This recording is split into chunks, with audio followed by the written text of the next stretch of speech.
Hey guys, today we're going to be looking at what is happening over in Korea on the new 8.4 patch. It was a massive patch, so it kind of makes sense. We've had a bunch of new stuff coming up, which we're going to take a look at. There'll be a list of champions and stuff down below if you want that, but Volibear will be the first one we're going to take a look at, and I was so wrong about this change. There were buffs in 8.4 to his Q, W, and his E. The E one was definitely bigger than I thought it was going to be, but it's actually not really those that made the difference. What I didn't really think about was the AP item rework, right? Morello rework actually in particular. I no longer rushed on every single mid champion, and that countered his passive really hard, which we don't have anymore. It's obviously a combination of the buffs and Morello not being a first item for everybody, but he also does fit the meta really well anyway. He's a gank heavy tank that has a really good mid game, a lot like Skarner. The build is nothing really crazy. Cinderhulk, Righteous Glory, Visage, Warmogs, Deadman. The build though is really good for him. Like all of those items synergize pretty well with his kit. Rune Choice, Aftershock, and Predator are used the most, but Aftershock wins a ton right now, like really high win rate. It's obviously giving him a bit of damage, but it makes him really tanky as soon as he flips somebody now. His win rate is best early to mid game in Korea, using his healing, really tankiness and damage at that point in the game. He's quite difficult to kill, but he's definitely able to kill you. He's demolishing like Lee Sin, Rengar so far, and other carry matchups that are really good for him just because he can outduel them. Not really sure whether it was the buffs to him, the rework to Morello, or something else, but he is definitely extremely strong again now and follows the same role as like a Sejuani or a Skarner.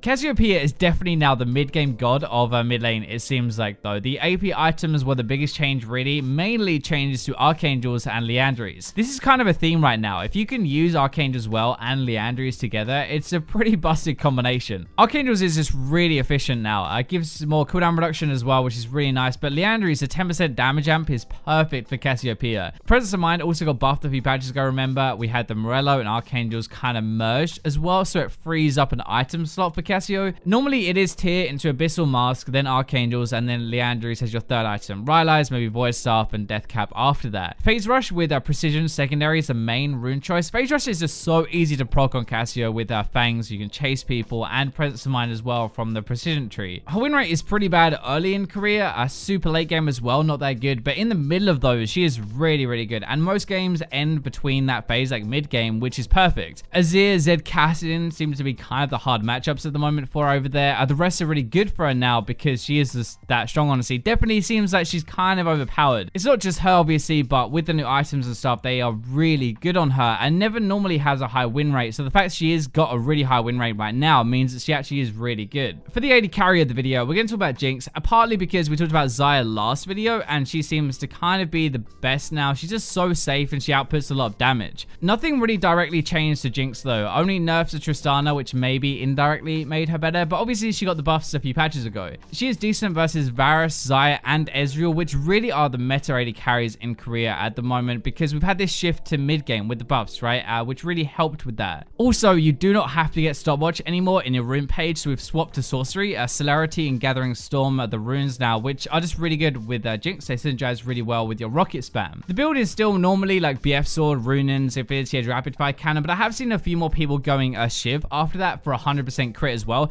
It seems a bit weird, a bit overkill on the attack speed, but her passive lets you go over the attack speed cap now, so that's why it kind of makes sense. And also, most people go Guardian Angel over anything else like a Bloodthirster. We're almost always going Fleet Footwork though. The others aren't amazing for her, honestly. It scales with crit builds well. We need the healing because we're going so much crit strike and then the Guardian Angel after. We don't really have any other lifesteal. Jinx is just really solid pretty much at every stage of the game now, honestly. If she can get ahead, she is really deadly though, especially mid game. I guess really this one, like other AD carries getting weaker has just made her better more than anything else. She does have high range though. She can really carry hard, which is perfect for this style of AD. If we go back to the mid lane though, Ekko has become a lot more popular. Is beasting it right now. AP items obviously changed, and matchups being a little bit better has made him better as well. Ekko has been kind of good for a while though, just not quite this good really. Like the new items work really well, and honestly they aren't used a ton. Liandry's, Morello, Spellbinder all have really good win rates, but he kind of favors the old build a little bit more. Deathcap though as well now gives more percentage AP, and apparently has made it a lot better, especially on Ekko. Build is Protobell and Nichbane into Zhonya's, then Deathcap, maybe Morello, maybe Spellbinder, maybe Liandry's. There are a lot of choices that kind of work depending on how you want to play him. The only thing that's a little bit different with runes is taking Nullifying Orb and Absolute Power on him in the sorcery tree, boosting your all-in fights really, and I guess Absolute Power makes sense because you can heal from your ult. One of the really good things about Ekko though with his win rate is he's really good at closing out games items early if he gets a lead. A little bit weaker mid-game apparently, but about the 3 to 4 item mark, he really spikes back up again to be really good. When we look at matchups as well, like honestly, most of them just seem even. Only Azir, Orianna, and Viktor heavily favor Ekko in Korea. Those three are all like really popular, but it's kind of just a skill matchup. Even though not a ton has changed for Ekko, he has risen up a lot. I'm guessing more because he has more snowball options now if he's ahead to close out a game, like Morello or Spellbinder giving way more damage now. So for the top lane, we're going to talk about Darius, but we would have talked about Sion if we didn't last time. He is really overpowered at the moment. Played a lot more than last patch and actually winning more as well. Those bug fixes were crazy. So for Darius, we had buffs to his W and his E, a bit more armor pen really, and a lower cooldown on that W, which lets him fight a little bit more. The game is pretty mid-game focused for now in Korea, and Darius is the king of lane phase and getting ahead. He's really good at fighting, stands up to almost every single top laner well, and they want to scale more, he wants to fight. The build works around that as well, like a lot of health and damage together to make you pretty tanky last, basically, so you can fight for a longer time. Cleaver, Titanic, then a choice, but Righteous Glory is really good for this meta. It lets you get into fights properly and actually like draw people back with your E. Phase Rush or Grasp really are good for keystones. Phase Rush can help you chase people down, but Grasp is more about like standing there and whacking somebody if you're fighting against a tank, for example. His win rate is basically just very steady though, like steady good throughout the game until you get really late, but that's always the case with Darius anyway. He does hold his own against all of the top laners at the moment, as we said before, but he crushes anybody a little bit weaker in the lane phase, and that is what really makes him so good. He's a really good pick for solo queue because of that really. When it's so focused on smashing the guy in your lane, it's easier to play with the lead anyway. Darius is very good with the lead, and the buffs honestly made it more likely to happen. Now, brand support is one that we don't really think about very much, especially for lower ranks though. He's actually doing really well in 8.4, and that's mainly because of the AP items. He did get a buff a little while ago to his passive, but the new Leandries is really good on brand. He had like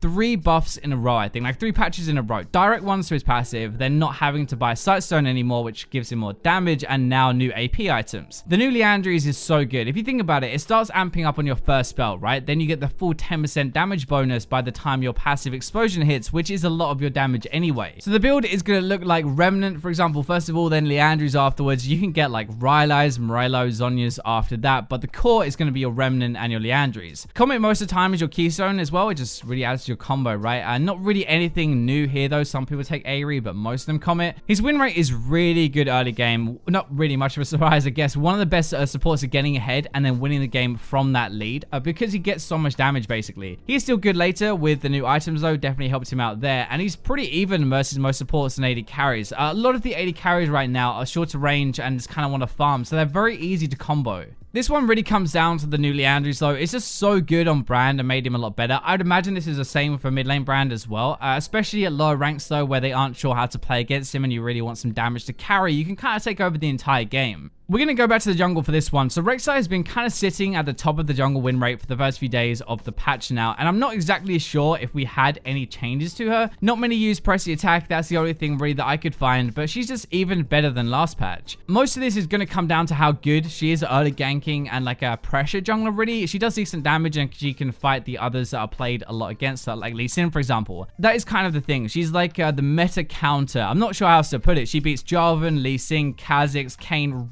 really hard, all the popular ones. The build is really damage focused though. Warrior, Cleaver, Titanic most of the time, but Guardian Angel a lot in there as well. Just really aggressive and designed to nuke people down. Electrocute with precision is going to help that as well. Some use pressy attack and it did just get a buff. It's also very good, but most people go for the burst damage. That is also partly because you're one of the best early junglers in Korea. Are still really good until about 40 minutes, then you drop after that, but the main focus is on that early game ganking. It's just like for solo queue, it's perfect. Like a lot like Darius, right? You've got the early ganking to snowball lanes, but then the damage to still ruin people for a while. So you don't 100% have to rely on your lanes that you ganked for actually carrying. Viktor is a little bit different. He's not overpowered at all, but went from barely played to top 2 in just a few weeks, which is pretty nuts. We obviously had the AP item changes in 8.4, but it's mostly just the direct buffs they got in 8.3. And just to remember, like Korea love Viktor anyway. Like Ezreal for AD carries, right? They have a real hard on for both of those, but the 8.3 buffs made the Lich Rain build even better. They've also started to play Fleet for work on him, even just full AP after that. That is where he started to be played a lot more because that Keystone feels really good with the buffs. You go upgraded Hex Score into Lich Bane, and then you have a lot of choices. Abyssal Mask is one of them, Void Staff, Rylai's, Zonya's, but the new items like Liandry's, Luden's, and Morello are also really good on him at the moment. Part of the reason he doesn't seem overpowered with all of this, even though he's pretty good, is because he doesn't seem that good early, but mid-game he actually does really well again, as long as you get your items, so you need to have good farm. That has always been a problem of Viktor, why pros play him a lot and why other people don't do as well. He needs the upgrades, he needs the items before he'll do a lot of damage. If you farm really well on stuff and have a lot of control in the lane phase, that will happen anyway. Against other slow mages, he is actually pretty good. Azir, Ryze, Veigar, for example, you just kind of want to farm a bit and chill, but against more aggressive stuff, he can really suffer. As I said, it's not something broken, but I kind of wanted to mention it just because he is really popular now, a good side choice, and actually viable again. So that wraps up a look at 8.4 over on the Korean servers. I hope you enjoyed the video. Thank you for watching, and for now, I will leave you with the robots.